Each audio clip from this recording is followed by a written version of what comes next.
बोलो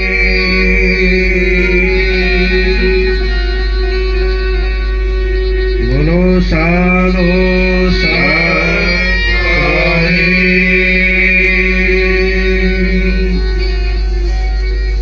सतगुरु साहिब सत कबीर बंदी छोड़ महाराज को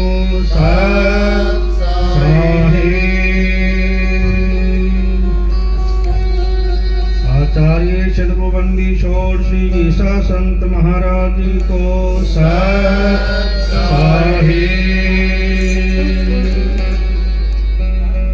सदगुरुबंदी छोड़ स्वामी दीप्तानंद जी महाराज को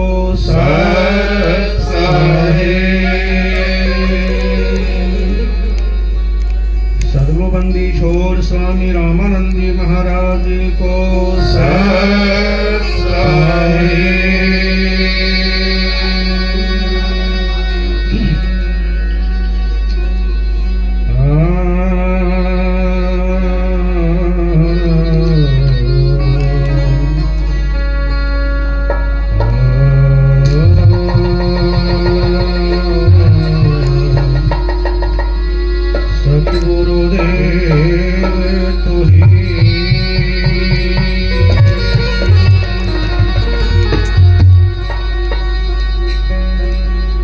इष्टदेव मम सतगुरु कृपा दयाल के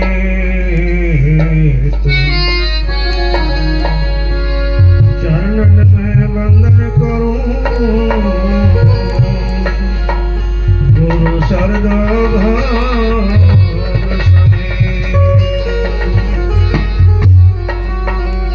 गुरु चरणन में वंदना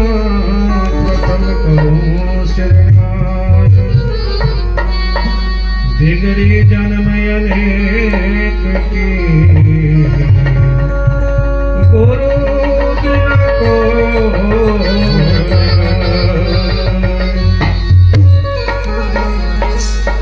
नित ही दंडवत वंदना नित ही दंडवत वंदना करूं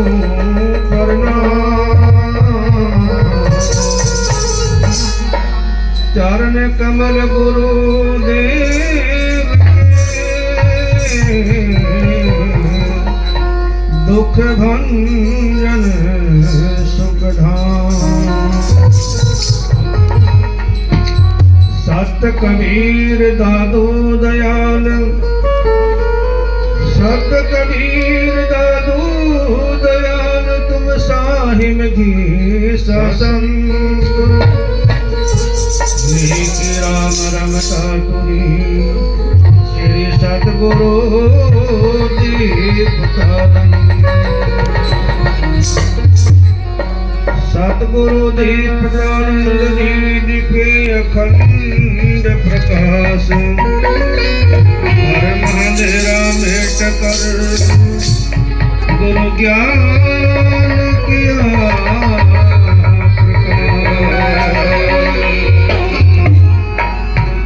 नमो परम गुरु सर्व में संत भगवान श्री सतगुरु रामानंद जी तुमको नमो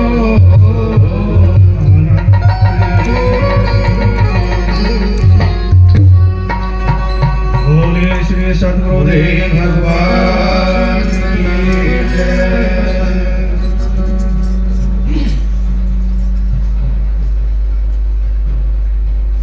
गुरु की प्यारी साध संगत जी, बड़ा ही खुशी व हर्ष का विषय है। सुखबीर सिंह जी के सपुत्र की शादी के उपलक्ष्य में काफी देर से संतों की इलाही वाणी सत्संग श्रवण कर रहे हैं। जहाँ जिक्र अभीब होता है खुदा इतने के करीब होता है, जहाँ बैठ करके हम प्रभु के नाम का सत्संग सुनते हैं। ये समझना चाहिए कि हम उस परमात्मा के बिल्कुल नज़दीक हैं। मेरे सामने से मिलने का एक सत्संग ही बहाना है। ये दुनिया वाले नहीं जानते मेरा रिश्ता पुराना है। परमात्मा से मिलने का बिल्कुल सरल रास्ता है कि सत्संग से माध्यम से। जैसे किसी भी मंदिर में, मस्जिद में या किसी गुरुद्वारे में जब हम उस मुख्य जो गेट है उससे जब अंदर प्रवेश करते हैं, तो अंदर जब प्रवेश करते हैं तो फिर सामने जो भी मंदिर, जिस भी इष्ट का मंदिर हो, उसका दीदार भी सामने झलक पड़ता नजर आता है। ऐसे ही आध्यात्मिक में प्रवेश करने के लिए कि सबसे पहली पीढ़ी ये हमारा सत्संग है। जो भी प्राणी सत्संग से जुड़ जाता है, सत्संग में प्रवेश कर जाता है, तो ये समझना चाहिए कि हमारे कोई पीछे के पुण्य कर्म किए हुए हैं, वो हमारे उदय हुए हैं, और उसके माध्यम से हम सत्संग में प्रवेश करके हमें उस परमात्मा की याद आती है। परमात्मा से मिलने का और कोई भी ऐसा रास्ता नहीं है।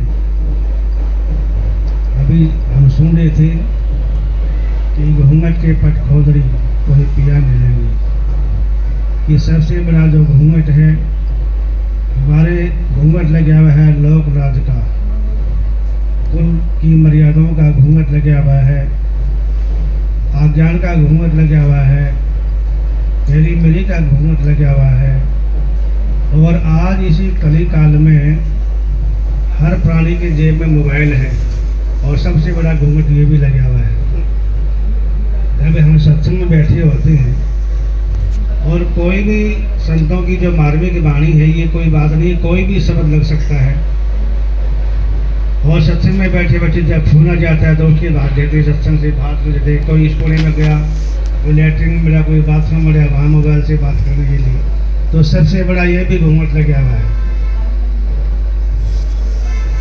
तो अच्छी बात अच्छी जगह से उठा करके जो बाहर ले जाए, सत्संग से जब बाहर ले जाए, और जब सत्संग से जब हम बाहर हो जाते हैं तो ये समझना चाहिए कि काल की मार अवश्य पड़ती है। और जब हम सत्संग में बैठे होते हैं तो वहाँ पर हमारे महापुरुष बताते हैं कि वहाँ पर यम के दूत भी सत्संग के अंदर प्रवेश नहीं करते, लेकिन हमारे जो विकार हैं वो हमें सत्संग से उठा के बाहर ले जाते हैं, दूर ले जाते हैं। और जब भी हम सत्संग से दूर हो जाएंगे तो ये समझना चाहिए कि हमारे कदम कदम पर जो है उस काल का प्रकोप है, उसकी मार है। कभी भी हम काल के चपेटे मार सकते हैं। इसलिए आज कलयुग में बैठ करके हमें सत्संग अवश्य सुनना चाहिए, और सुनने के बाद उसे मनन करना चाहिए, और मनन करने के बाद उस पर निधिध्यासन का मतलब उस पर चलना चाहिए, विचार करना चाहिए। अगर चलेंगे, एक कदम चलेंगे, दो कदम चलेंगे, चार कदम चलेंगे, तो एक दिन अवश्य हमारी मंजिल भी पूरी हो जाएगी।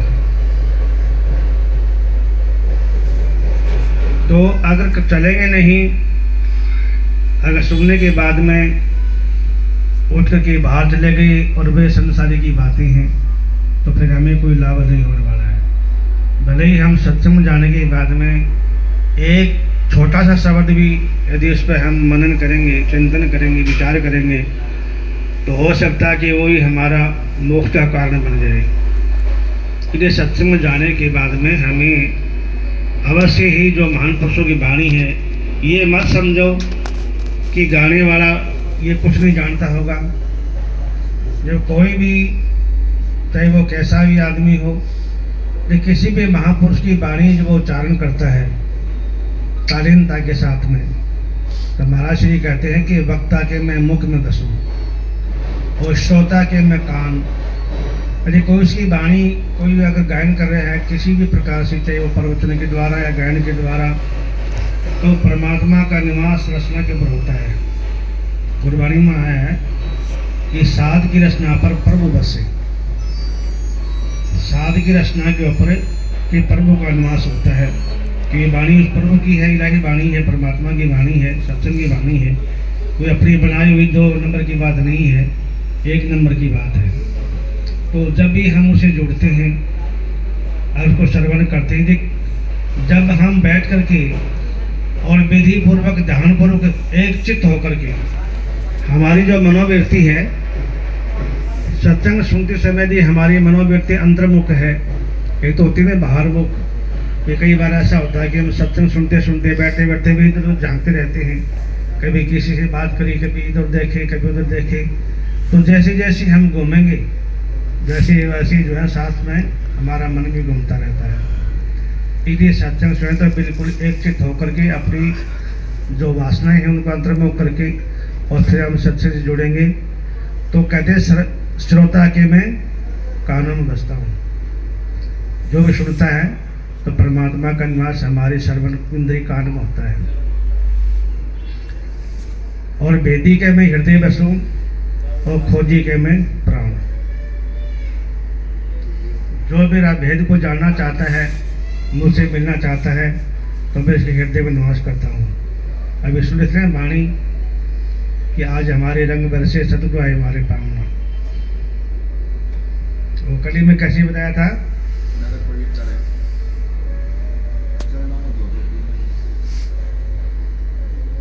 नहीं, हृदय में सहज बिछाई है, कैसे बताया था बोलिए? पलका से गुरु की पलकों से मैं गुरु का चवर डोलाऊं। पलकों से का मतलब गुरु का चवर कैसे डुलाएंगे? जब सदगुरु जो हैं वो सदगुरु हमारे यहाँ पर निवास करते हैं। ये हमारा मेन जगह है त्रिकुटी के मन में, यहाँ पर सदगुरु का निवास है। और सदगुरु कौन है? कि वो शब्द है, शब्द का निवास यहाँ है हमारी इस जगह पर। और जब हम ध्यान लगा करके बैठते हैं, जब हमारी नैनों की पुत्रियाँ उठ जाती हैं, अंतर्मुख हो जाती हैं, जब ध्यान लगा के बैठते हैं तालीमता से, जब वो प्रभु जो है उतर करके हमारे यहाँ हृदय आते हैं। वह कोई रास्ता हो, रास्ते से पलकों से चवर डुलाइए और नैनों के बीच बसो मेरे सतगुरु, हृदय में सहज बिछाइए। कि हमारा हृदय पटल जो है उसके अंदर आकर के सदगुरु जी वहाँ निवास करते, विश्राम करते हैं। और जहाँ सदगुरु जी विश्राम करते हैं और सदगुरु जी के लिए हमने सहज बिछाई और वहाँ पर कोई और दूसरा आदमी अगर आके बैठ गया तो सदगुरु जी वहाँ कैसे बैठ पाएंगे? अगर मतलब भाव यह है कि हमारे मन में कोई और विचार है, कि सत्संग में जाने के बाद में भी कोई और अन्य प्रकार के विचार हैं, दुनियादारी के विचार हैं, कोई बिजनेस के विचार हैं, कोई और किसी के प्रति कोई बैर भाव के विचार हैं, यानी सत्संग से हटकर के जो भी कोई भी विचार है वो हमारे सबसे बड़ी बाधा है। वो जो हमारे हृदय में जो विचार निवास कर गए तो वहाँ पर सदगुरु जी आगे निवास नहीं कर सकते। उनके लिए बैठने के लिए बिल्कुल पाक पवित्र उनका स्थान होना चाहिए, साफ सुथरा निवास होना चाहिए और वहाँ पर कोई दूसरा किंचित मात्र भी नहीं होना चाहिए। कहने का भाव कोई हमारे अंदर हम यदि परमात्मा से जुड़ना चाहते हैं तो सिर्फ एक ही विचार होना चाहिए कि हमें उस प्रभु की प्राप्ति करनी है, उसे मिलना है। अगर कोई अन्य प्रकार का कोई विचार है तो हम वहाँ कदापि नहीं पहुँच सकते। इसलिए संत भी बार बार इशारा करते हैं कि एक को सुमरो नानक। ऊपर को इशारा करते हैं ना आंगली से, चाहे वो गुरु नानक साहब हैं या चाहे और कोई संत है, सबका इशारा एक है कि एक को सुमरो नानका जिड़ा जल तक रहा समाए और दो जा कायनो समरे जिड़ा जमे और मर जाए। जो जन्मता है मर जाता है वो हमारा कोई इष्ट नहीं है। हमारा इष्ट वो है जो कभी मरता नहीं है। ये सारी दुनिया फना हो जाएगी, महाप्रलय हो जाएगा, जब भी वो सुपर पावर कभी खत्म नहीं होने वाली। आदि सच जुगादि सच है भी सच नानक होसी भी सच, कि वो हमेशा सत्य है। वो कभी भी उस सत्य को कभी बुलाया नहीं जा सकता, कभी मिटाया नहीं जा सकता। कोई ऐसी पावर नहीं है जो उसको मिटा दे। तो हम उसके अंशिज हैं सारे। हम जितने भी जो लोग बैठे हैं, चाहे बाहर घूम रहे हैं, चाहे पशु हैं, परिंदे हैं, मनुष्य हैं, 2 पाए, 4 पाए, 6 पाए, जो भी हैं, जितने भी जीव जंतु हैं, सभी उस परमात्मा के अंशज हैं। तो जब तक हम अपने इष्ट देव से जब तक जीव मिल नहीं जाता है, हमारे इष्ट देव के प्रति हमारे हृदय में प्रेम नहीं है, वैराग नहीं है, स्नेह नहीं है, तो हम उससे कदापि नहीं मिल सकते। कोई भी यदि हमारा कोई प्रेमी है, चाहे वो मित्र है, दोस्त है, रिश्तेदार है, सगा संबंधी कोई भी हो, यदि उसके प्रति हमारे अंदर भाव नहीं है तो वो कभी खुश नहीं हो सकता।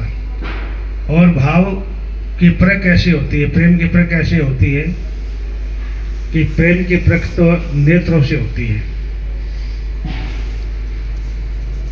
जिसके हृदय में प्रेम होता है तो उसके प्रति नैनों में स्नेह होता है। कई बार देखते हैं भी दूसरे आदमी उसे चला भाई हाथ बात करके चले गए, फिर कहते हैं कि भाई प्रेम दूसरा कोई खास था नहीं, हमने देख लिया इसके नेत्र, लेकिन नेत्रों में प्रेम की झलक नहीं थी, इसलिए हम जल्दी आगे उठ करके। जब नेत्रों में ये प्रेम होता है परमात्मा से मिलने के लिए, तो उसकी झलक कैसे होती है, जा पे मुख बोले नहीं तो नैन देते हैं रोग। यदि हमारा कोई प्रेमी हमसे बिछड़ जाता है, चाहे वो मित्र हो चाहे रिश्तेदार हो, यदि हमारा उसके प्रति निखालस प्रेम है तो हमारे नेत्रों से पता लग जाएगा। उसके प्रेम में जब हम रोएंगे, हमारे जब आंसू आएंगे, तो ये समझना चाहिए कि हमारा प्रेम उसकी तरफ पूर्ण रूप से हमारा प्रेम है। शेख फरीद जी को जब परमात्मा से प्रेम था तो अन्न पानी सब कुछ छोड़ दिया, खाना पीना सब बंद हो गया, और शरीर एक पिंजर की तरह से बन गया उनका शरीर। नाला नैन हिलोर ही की बेहतरीन हिजामा, अस्त मांस दऊं भेंट पिरे की, लोहो मांस दऊं भेंट पिरे के रहे अस्त और चामा।